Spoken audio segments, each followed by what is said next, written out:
Hello बच्चों, NCERT maths में आप सभी का स्वागत है। आज हम लोग पढ़ने वाले हैं क्लास 11th का चैप्टर नंबर 1, जिसका नाम है समुच्चय अर्थात सेट। तो आज हम लोग इसी चैप्टर को पढ़ने वाले हैं। तो स्टार्ट करते हैं इस चैप्टर को। इससे पहले हम लोग एक चीज समझते हैं कि ये समुच्चय सिद्धांत का जो सूत्रपात और विकास किसने किया था।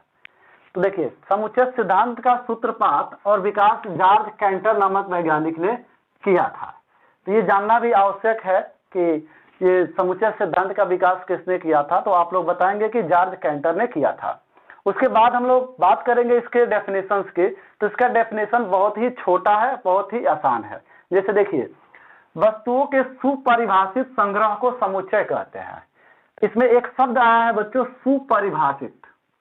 सुपरिभाषित का अर्थ है कि जिन भी वस्तुओं का हम संग्रह बनाएंगे उन सभी वस्तुओं में एक विशेष गुण विद्यमान होना चाहिए।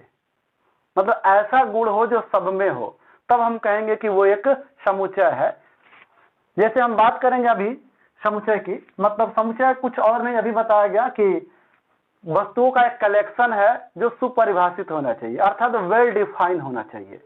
मतलब केवल वस्तुओं का कलेक्शन ले लेने से हम केवल समुच्चय नहीं कहेंगे बच्चों, वो वेल डिफाइन भी होना चाहिए, मतलब सुपरिभाषित भी होना चाहिए। जैसे देखिए, कुछ एग्जांपल्स की मदद से समझते हैं। जैसे यहाँ लिखा है गाय, भैंस, बकरी, भेड़, ऊंट। ये एक कलेक्शन है, एक समुच्चय है, समुच्चय के अंतर्गत आएंगे, क्योंकि इनमें जो है कि सब में एक गुण है कि सब दूध देने वाले जानवर है।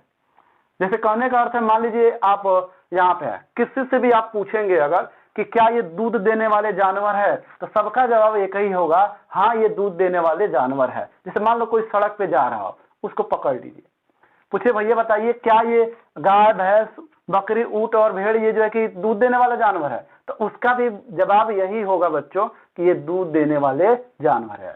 इस प्रकार से हम इसे कहेंगे कि ये समुच्चय के अंतर्गत आ जाएगा। अब इस कलेक्शन को देखते हैं, AEIOU, क्या यह एक समुच्चय है? तो हाँ, यह एक समुच्चय के अंतर्गत आएगा, क्योंकि AEIOU जो है अंग्रेजी वर्णमाला के स्वर है। माने इसमें एक विशेष गुण है कि अंग्रेजी वर्णमाला के स्वर है। अब किसी से भी पूछ लो कि क्या ये अंग्रेजी वर्णमाला के स्वर है, तो सबका जवाब एक ही होगा, हाँ ये अंग्रेजी वर्णमाला के स्वर है। अंग्रेजी वर्णमाला के स्वर 5 होते हैं। अब आगे ध्यान देना है, एक अगला एग्जांपल है 1 2 3 4 5 dot dot dot dot dot. इसमें कौन सा गुण है? मान लीजिए संख्याओं का कलेक्शन है, तो फिर इन संख्याओं के कलेक्शन का तो भी तो कोई प्रमाण होगा, कोई नाम होगा, कोई इसका एक गुण होगा। तो गुण है ना, ये प्राकृतिक संख्याओं का संग्रह है, अर्थात प्राकृतिक संख्याओं का जो संग्रह होगा वो भी एक सेट होगा। वैसे जब प्राकृतिक संख्याएं जब हम पढ़ते हैं तो उसमें डेफिनेशन से पढ़े थे कि गिनती में प्रयोग होने वाले संख्याओं का संग्रह ही क्या कहलाता है? प्राकृतिक संख्या कहलाता है। तो खुद हम लोग जो है कि सेट के द्वारा ही उसकी परिभाषा को डिफाइन किए थे, परिभाषा बताए थे। अब यहाँ देखना है, यहाँ पे 2 एग्जांपल्स और भी लिखे गए हैं। इसमें बात करेंगे बच्चों, क्या ये समुच्चय के अंतर्गत आएंगे या समुच्चय के अंतर्गत नहीं आएंगे, ये जानना बहुत आवश्यक है। जैसे यहाँ पे है कि विश्व के सर्वश्रेष्ठ 11 बल्लेबाजों का संग्रह। बच्चों ये तो हम जान रहे हैं कि वस्तुओं के संग्रह को ही समुच्चय कह रहे हैं, लेकिन बात यहाँ पे आती है, क्या ये वाला जो विश्व के सर्वश्रेष्ठ 11 बल्लेबाजों का जो संग्रह कह रहा है, क्या ये समुच्चय होगा या समुच्चय नहीं होगा? तो बच्चों ये समुच्चय नहीं होगा। क्यों नहीं होगा? इसका रीजन ये है, इसमें कह रहा है कि सर्वश्रेष्ठ 11। मान लीजिए आप सर्वश्रेष्ठ 11 बल्लेबाजों को सेलेक्ट करके आपने एक समुच्चय बना लिया, ठीक है, लेकिन क्या प्रत्येक व्यक्ति उसको मानने के लिए तैयार होगा? क्या ये सुपरिभाषित होगा? तो इस सुपरिभाषित नहीं होने के वजह से ये यहाँ पे नियम जो है कि फेल हो जाता है, माने समुच्चय के अंतर्गत नहीं आता है। मान लीजिए जो 11 बल्लेबाज, मान लीजिए विराट कोहली हो गए, धोनी मान लीजिए आप ले लेते हैं, ऐसे बहुत सारे जो है कि प्लेयर्स हैं जिनको आप ले सकते हैं। जैसे कहने का मतलब वो बटलर को ले लीजिए, जैसे बहुत सारे प्लेयर्स है आप ले सकते हैं। तो किसी भी सर्वश्रेष्ठ में सेलेक्ट अगर आप करते हैं 11 बल्लेबाजों को, तो क्या वो 11 बल्लेबाज सबके लिए सर्वश्रेष्ठ होंगे? ये तो नहीं है। किसी के लिए सचिन सर्वश्रेष्ठ है तो किसी के लिए विराट कोहली सर्वश्रेष्ठ है। इसका मतलब ये हुआ कि सब में जो है कि एक ही प्रकार का गुण मतलब नहीं मिल रहा है। सर्वश्रेष्ठ जो है कि किसी के लिए है, किसी के लिए नहीं है, इसलिए इसको समुच्चय के अंतर्गत हम नहीं रखेंगे। अब बात करते हैं बच्चों ये वाला कि विश्व के सबसे अधिक खतरनाक जानवरों का समुच्चय। ये भी वही बात है जो ऊपर कहा जा रहा है। मान लीजिए खतरनाक जानवरों की बात की जा रही है, तो मान लीजिए शेर एक खतरनाक है, शेर है, चीता है, बाघ है, मान लीजिए किसी के लिए लोमड़ी भी खतरनाक हो सकती है। तो इस प्रकार से मान लीजिए कुछ संग्राम खतरनाक जानवरों का बनाते हैं, तो किसी किसी के लिए तो छिपकली भी खतरनाक हो जाती है, लोग काकरोच से भी डर जाते हैं। तो फिर खतरनाक जानवरों में काकरोच, छिपकली, कोई कोई तो मच्छर से भी डर जाता है, तो क्या मच्छर भी खतरनाक जानवर में आ जाएंगे? तो इस प्रकार से खतरनाक का कोई भी एक सुपरिभाषित परिभाषा नहीं है, इसलिए हम ये भी इसी संग्रह को भी कहेंगे कि ये सेट नहीं है, समुच्चय नहीं है। तो बच्चों अब हम लोग आगे बढ़ते हैं और अगले टॉपिक की तरफ ध्यान देते हैं। हमारे पास है कि समुच्चयों के अवयव। बात करेंगे कि ये समुच्चय का अवयव क्या होता है। तो देखिए, समुच्चय के अंतर्गत आने वाली समस्त वस्तुएं जो होती है समुच्चय का अवयव कहलाती है। जैसे आप देख सकते हैं इस समुच्चय के अंतर्गत मतलब दूध देने वाले जानवरों का जो हमने सेट बना रखा है उसके अंतर्गत ये गाय, भैंस, बकरी, भेड़ और ऊंट ये वस्तुओं का काम कर रहे हैं, मतलब ये वस्तुएं हैं। तो इस सेट के जो है ये अवयव कहलाएंगे, यानी गाय, भैंस, बकरी, भेड़, ऊंट ये जो है समुच्चय का अवयव कहलाएगा। अब हम लोग बात करें इस सेट के अंग्रेजी वर्णमाला के स्वरों का जो समुच्चय है A-E-I-O-U, तो इसमें A-E-I-O-U प्रत्येक जो वर्ड हम देख रहे हैं A-E-I-O-U सारा का सारा जो है समुच्चय का अवयव कहलाएगा। जैसे यहाँ पे देखिए 1, 2, 3, 4, 5, 6 ये भी एक प्राकृतिक संख्याओं का सेट है जिसमें एक जो है इसमें जो है कि सेट का अवयव कहलाएगा। ये प्रत्येक जो वस्तु दिख रही है मतलब प्रत्येक जो संख्या इसमें देख रही है प्रत्येक संख्या जो है कि इस सेट का अवयव है। तो उम्मीद है कि आप लोगों को अवयव समझ में तो आ ही गया होगा। अब हम लोग बात करते हैं बच्चों समुच्चयों के संकेतन की, यानी अभी अभी हम लोग समझे कि समुच्चय के अवयव क्या होते हैं, इसी के साथ हम लोग समझेंगे कि समुच्चय का संकेतन क्या होता है, समुच्चय को कैसे सांकेतिक रूप में दिखाएंगे। जैसे मान लीजिए हमने इतने सेट बनाए, लेकिन एक जो भी सेट हम बना रहे हैं उसका कोई ना कोई एक नामकरण तो होना चाहिए ना, मतलब उस सेट का नाम क्या होगा। तो इसके लिए हमें संकेतन की आवश्यकता होती है। हम आपको बता दें समुच्चयों को रिप्रेजेंट करने के लिए अर्थात प्रदर्शित करने के लिए अंग्रेजी वर्णमाला के बड़े अक्षरों, यानी समुच्चय को प्रदर्शित करने के लिए अंग्रेजी के बड़े अक्षरों का प्रयोग करते हैं। यानी जब भी किसी समुच्चय को रिप्रेजेंट करना होगा तो हम अंग्रेजी वर्णमाला के बड़े अक्षरों का प्रयोग करेंगे तथा उनके अवयवों को रिप्रेजेंट करने के लिए हम स्मॉल लेटर के अंग्रेजी वर्णमाला के स्मॉल लेटर ABCD में से किसी भी एक का हम लोग प्रयोग कर सकते हैं। ये हो गया समुच्चयों को जो है कि संकेतन हो गया, यानी जब किसी समुच्चय को प्रदर्शित करना होगा तो हम कैपिटल लेटर के ABCXYZ से प्रदर्शित करेंगे और उसके अवयवों को प्रदर्शित करना होगा तो हम ABCDXYZ से प्रदर्शित करेंगे। तो ये तो रहा हम लोगों का प्रदर्शन। लेकिन मान लीजिए जैसे इसी सेट को हम ले लेते हैं, ये वाला जो सेट दिख रहा है एक ले करके तब आप लोगों को समझाते हैं। जैसे AEIOU ये एक सेट है, लेकिन इस सेट का नाम होगा तब न कहेंगे कि सेट कौन सा है। तो इसके लिए हम ऐसे लिख देते हैं A बराबर, यानी कहेंगे सेट A से। अब पढ़ेंगे सेट A बराबर ये AEIOU जो होगा ये अवयव है। अगर इसी को अगर हम ऐसे लिखें A belongs to A, इसका अर्थ क्या है? तो बच्चों देखिए इसका अर्थ ये है कि A जो है कि अवयव सेट A में बिलोंग कर रहा है, मतलब A जो है A का एक अवयव है। इसको चाहे तो आप ऐसे भी लिख सकते हैं E belongs to A। इसका मतलब ये है कि E जो है इस समुच्चय A में है। इसका अर्थ है कि जब इस तरीके का जब प्रदर्शन आता है तो आप लोग को मन में आ रहा होगा कि ये क्या है। तो बच्चों ये जो है कि एक ग्रीक वर्ड है जिसका नाम अपसाइलन होता है, लेकिन इसको पढ़ते अपसाइलन नहीं है, इसको पढ़ने का भी एक तरीका होता है। देखिए कैसे पढ़ते हैं। इसको पढ़ने के लिए हम ऐसे पढ़ते हैं, ए बिलोंग्स टू ए। या इसको पढ़ने का एक और भी तरीका होता है, A is an element of A. इसको हिंदी में भी पढ़ने का एक तरीका होता है बच्चों, ए अवयव है ए। ए अवयव ए पढ़ते हैं, ए अवयव ए। इस प्रकार से हम इसको पढ़ सकते हैं बच्चों।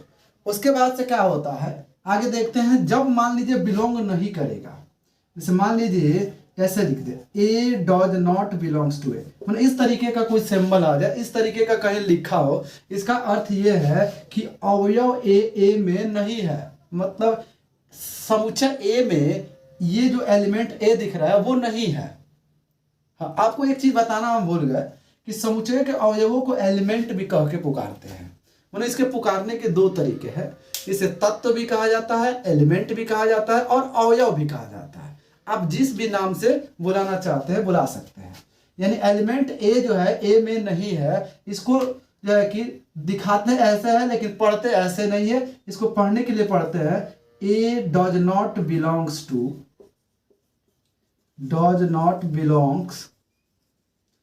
To A. एक और भी तरीका है, जैसे ये लिखें A is element of A, तो इसको लिखेंगे A is not element of A. इसको ऐसे पढ़ते हैं, A is not an element of A. उसके बाद से इसको फिर से भाई हिंदी में ए नहीं अवयव ए, इसको रिप्रेजेंट हम ऐसे कर सकते हैं। तो ये तरीका होता है सेट के नोटेशन का। यानी कुल मिला के हमने यही समझा, ए जो कैपिटल अक्षर से जो दिख रहा है उसे हम सेट कहेंगे। इनके बीच जो भी वस्तुएं हैं, जो भी अवयव, जो भी चीजें हैं, उसका नाम होगा अवयव, जिससे हम रिप्रेजेंट करेंगे उसका नाम होगा सेट अर्थात समुच्चय। अब हम लोग बात करेंगे समुच्चय के निरूपण की बच्चों। तो चलिए हम इसको पहले इरेज करते हैं और उसके बाद देखते हैं समुच्चय का निरूपण कैसे करेंगे, कितनी विधियों से समुच्चय का निरूपण किया जा सकता है। तो चलिए देखते हैं। हम बात करेंगे बच्चों की समुच्चय का निरूपण कितने तरीकों से होता है।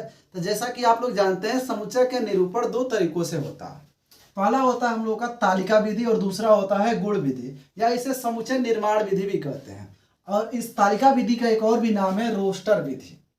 तो ये नामों का बस दो नाम है और कुछ नहीं है, किसी भी नाम से आपको याद रखना है। यहाँ पे देखना है, वैसे सबसे ज्यादा रोस्टर विधि का ही हम नाम याद रखते हैं और गुण विधि का नाम याद रखते हैं। अब यहाँ पे देखना है, कुछ हमने यहाँ पे सेट बनाया हुआ है रोस्टर विधि का, जिसमें आप देख पा रहे हैं कि एक मझले कोष्टक के अंदर उनके अवयवों को कमा लगा करके लिख दिया गया है। इस प्रकार से हम इसको परिभाषित कर सकते हैं, यानी कह सकते हैं कि रोस्टर विधि में किसी समुच्चय को लिखते समय, क्या बोलेंगे आप लोग, रोस्टर विधि में किसी समुच्चय को लिखते समय उनके अवयवों को एक मझले कोष्टक में उनके वस्तुओं को या उनके अवयवों को कमा लगा करके लिख देते हैं। यानी करते क्या है, यानी किसी समुच्चय को प्रदर्शित करने के लिए एक मझले कोष्टक के अंदर उस सेट के अवयवों को कमा लगा करके लिखने की प्रक्रिया ही क्या कहलाती है, रोस्टर विधि कहलाती है। ये बहुत ही सिंपल है। आप लोग को एक मझला कोष्टक बनाना है, उसके अंदर उस सेट के सभी अवयवों को बस लिखते चला जाना है कमा लगा करके, ये हमारा हो जाएगा रोस्टर विधि। लेकिन बात करते हैं बच्चों इस गुण विधि की। ये गुण विधि क्या है, तो देखिए नाम से स्पष्ट हो रहा है गुण विधि। चलिए इसको समझते हैं डेफिनेशन के माध्यम से। इसमें हम ऐसे कह सकते हैं, गुण विधि में किसी समुच्चय को प्रदर्शित करने के लिए उस समुच्चय में उपस्थित अवयवों के गुण विशेष को लिख दिया जाता है। कहने का अर्थ यह है, मान लीजिए ये ए बराबर, ये एक सेट लिखा गया है ए ई आई ओ यू। इस समुच्चय के अवयवों का एक विशेष गुण है कि ये अंग्रेजी वर्णमाला के स्वर है। तो ये जो विशेष गुण है कि अंग्रेजी वर्णमाला के स्वर है, इसी को हम रिप्रेजेंट जब कर देंगे तो वो कहलाएगा गुण विधि। जैसे देखिए इसी सेट को हम यहाँ पे लिख के दिखाते हैं। देखिए इसको लिखने के लिए हम क्या करेंगे, ऐसे लिख लेंगे, उसके बाद से एक मझला कोष्टक लिखेंगे। मतलब मझला कोष्टक इसमें भी लगेगा, लेकिन इसमें अवयवों को नहीं लिखते हैं, इनके गुण विशेष को लिखते हैं। इसमें गुण ये है कि अंग्रेजी वर्णमाला के स्वर है, ये लिखेंगे एक्स अंग्रेजी वर्णमाला का स्वर है, वर्णमाला का स्वर है। देखिए इस प्रकार से ये सेट का निर्धारण हो गया। ऐसी विधि को कहते हैं हम गुण विधि। जैसे मान लीजिए इसी को लिखना हो, जैसे लिखा है b बराबर, लेकिन बच्चों एक चीज आप लोग और बता देते हैं, इसको पढ़ते कैसे हैं। ये जो तरीका आप लोग का a बराबर ये सब ऐसे नहीं पढ़ते, इसका पढ़ने का भी एक तरीका होता है। हम आप लोग को बता देते हैं कि पढ़ने का तरीका क्या होता है। देखिए इसको पढ़ना होगा तो कैसे पढ़ेंगे a is the set of. देखिए यहां से आपको पढ़ना है a is the set of element A नहीं है, सॉरी x है, तो पढ़ेंगे element x such that x अंग्रेजी वर्णमाला का स्वर है, अंग्रेजी वर्णमाला का स्वर है। तो देखिए इसमें एक चीज और भी आप लोगों को जानना है कि समुच्चय थ्योरी में सेट सिद्धांत में जो भी चीजें पढ़ रहे हैं आप लोग, उसमें लिख किसी और तरीके से रहे हैं और पढ़ किसी और तरीके से रहे हैं। इसका मतलब आपको लिखना और पढ़ना दोनों जानना होगा। तो दोनों हम बताते चल रहे हैं, आप लोग बस ध्यान से देखते जाइए। यहाँ पे देखिए लिखा है A is the set of, इसको पढ़ेंगे A is the set of X such that X अंग्रेजी वर्णमाला का स्वर है। इस तरीके से किसी भी समुच्चय को पढ़ना होगा तो ऐसे ही आप लोग पढ़ोगे। जैसे मान लीजिए ये b बराबर लिखा है, इसको अगर हम दिखाना चाहते हैं गुण विधि के माध्यम से तो इस प्रकार से लिखेंगे बच्चों, b is the set of. चूंकि ये पढ़ना नहीं जानते थे तो दिक्कत था, लेकिन जब पढ़ना जान गए तब कोई दिक्कत नहीं है। ये कहेंगे b is the set of x such that x, इसमें कौन सा गुण है, इसमें ये गुण है कि ये जितने भी जानवर है ये दूध देने वाले जानवर है, यानी यहां लिख देंगे दूध देने वाले जानवर है, x दूध देने वाले जानवर है,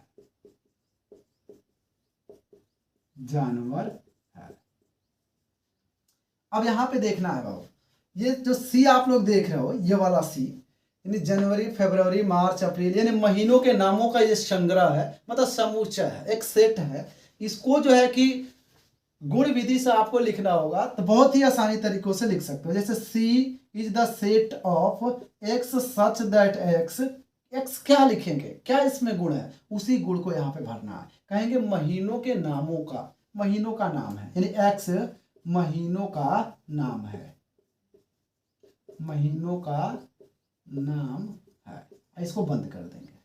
तो इस प्रकार से हम तालिका विधि से गुण विधि में और गुण विधि से तालिका विधि में कन्वर्जन कर सकते हैं। आप लोगों के जो अगला प्रश्नावली स्टार्ट होगा, मतलब जो पहला प्रश्नावली स्टार्ट होगा, उसमें आप लोगों को ये प्रश्न दिया जाएगा कि तालिका विधि से गुण विधि में बदलिए और गुण विधि से तालिका विधि में बदलिए। तो ये कन्वर्जन आप लोग को याद होना चाहिए, कैसे बदलना है कैसे नहीं बदलना है। गुण विधि की एक विशेषता है बच्चों कि गुण विधि में आप तभी लिख पाएंगे जब अवयवों के गुण आप जानते होंगे, यानी अवयवों का गुण आपको जब तक पता नहीं चलेगा तब तक आप गुण विधि से समुच्चय को आप नहीं लिख सकते बच्चों।